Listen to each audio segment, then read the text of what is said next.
मत्स्यावतार भगवान विष्णु का अवतार है जो उनके 10 अवतारों में से प्रथम है। इस अवतार में भगवान विष्णु ने इस संसार को भयानक जल प्रलय से बचाया था।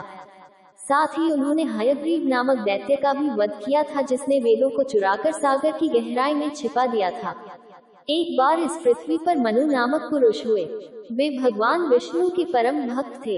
एक बार वे सुबह के समय सूर्य नारायण को अर्घ्य दे रहे थे, तभी एक मछली ने उनसे कहा कि आप मुझे अपने कमंडल में रख लो। दया और धर्म के अनुसार इस राजा ने मछली को अपने कमंडल में ले लिया और घर की ओर निकले। घर पहुंचते तक वह मत्स्य उस कमंडल के आकार का हो गया। राजा ने इसे एक पात्र पर रखा, परंतु कुछ समय बाद वह मत्स्य उस पात्र के आकार की हो गई। अंत में राजा ने उसे समुद्र में डाला तो उसने पूरे समुद्र को ढांक लिया। उस सुनहरी रंग मछली ने अपने दिव्य पहचान उजागर की और अपने भक्त को ये सूचित किया कि उस दिवस के ठीक 7वें दिन प्रलय आएगा। तत्पश्चात विश्व का नया सृजन होगा। वे सत्यव्रत को सभी जड़ी बूटी, बीज और पशुओं, सप्त ऋषि आदि को इकट्ठा करके प्रभु द्वारा भेजी गए नाव में संचित करने को कहा। प्रलय आए ही मत्स्य रूपी भगवान विष्णु ने नाव को स्वयं खींचकर इस संसार को प्रलय से बचाया था।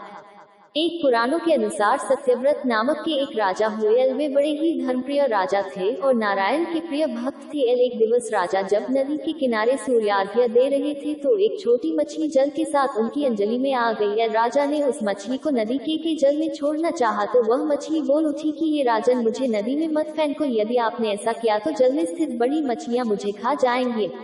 राजा ने मछली को अपने कमंडल में रख लिया और घर पहुंचते मछली का बढ़ने लगा और वह कमंडल में नहीं समा पा रही थी तो राजा ने उसको एक बड़े से पात्र में जल के साथ रख दिया। पर यह क्या, जल्दी ही वह पात्र भी छोटा पड़ने लगा तो राजा ने एक बड़े से जल कुंड में मछली को रखने का आदेश दिया और फिर जल कुंड भी मत्स्य के लिए छोटा दिखाई देने लगा।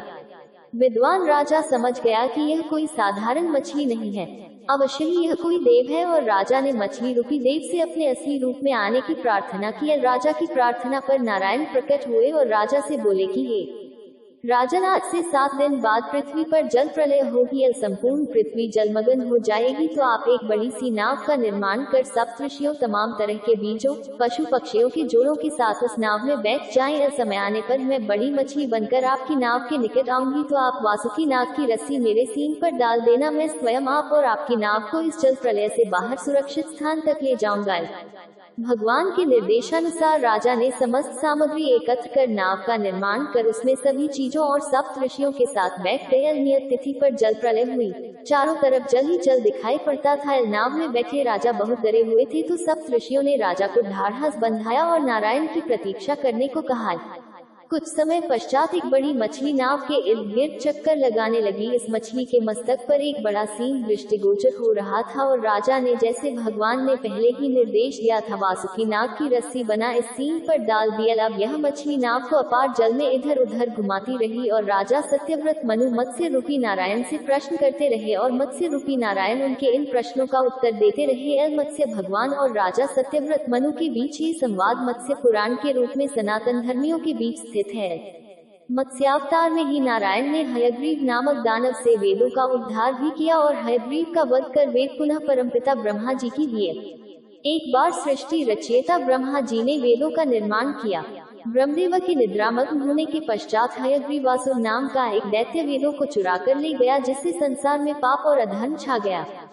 ब्रह्मदेव ने ये बात भगवान विष्णु को बताई।